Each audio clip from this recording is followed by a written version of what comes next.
In this devotional, I'm going to share with you 3 thoughts from Proverbs chapter 25, verses 21 and 22, and try to explain how to treat your enemies.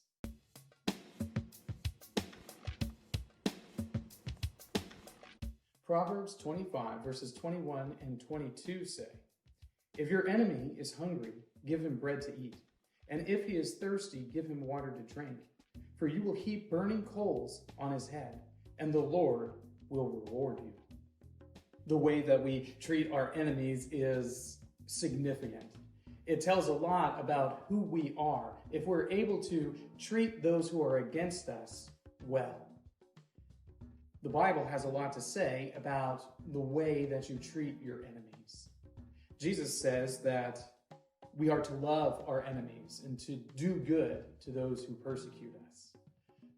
Solomon says that if your enemy is around you and if they are hungry, then you need to feed them, give them something to drink, provide for them. But the reason that he gives is a little bit surprising.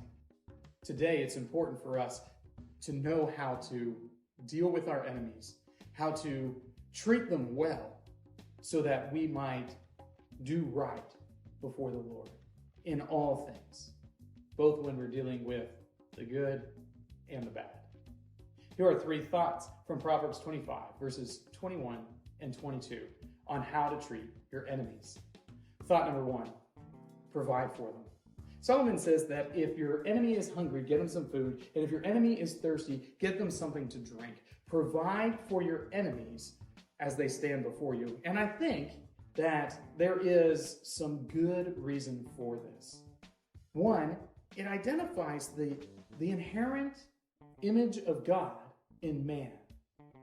If you're able to say, "You're my enemy, but I also see that you are a child of God. You were created by him to achieve his purposes in the world," then you can recognize, yes, even though you're my enemy, even though we don't get along, even though you might actively be trying to hurt me or damage me in some way, I can still make sure that your most base needs are met. So here, have food, have drink, survive.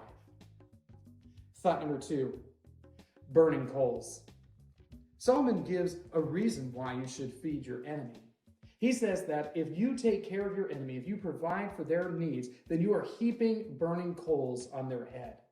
Now, that could mean that you are actually hurting them. You're damaging your enemy by taking care of them. And that is certainly true, because if somebody is your enemy and they do evil to you and you only do good in return, well, that person is obviously going to be seen as the antagonist in your situation. They're going to be seen as the villain, because after all, aren't you trying to help the person? You fed them, you gave them a drink, you provided for them in their needs. The second one is this: it might prompt them to change and not be your enemy anymore. If somebody is coming at you and they are attacking you, but you are intent on caring for them, well, chances are good that they might not desire to be your enemy anymore, as they've recognized your care for them.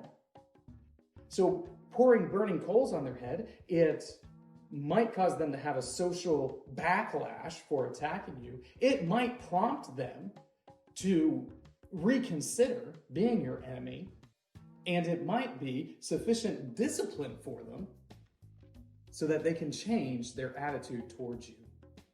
Thought number 3, the Lord will reward.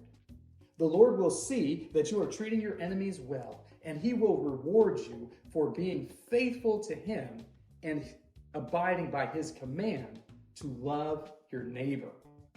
We have to remember that it is incumbent upon the Christian to love their neighbor regardless of who their neighbor is.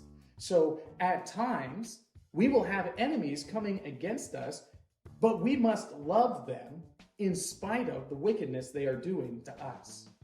So how should I treat my enemies? I should treat my enemies with love. These 3 thoughts come from the assigned reading of Proverbs chapter 25. If you'd like to read through the Bible with me, you can do so by joining the Facebook group Through the Bible, where we are reading the text of Scripture together.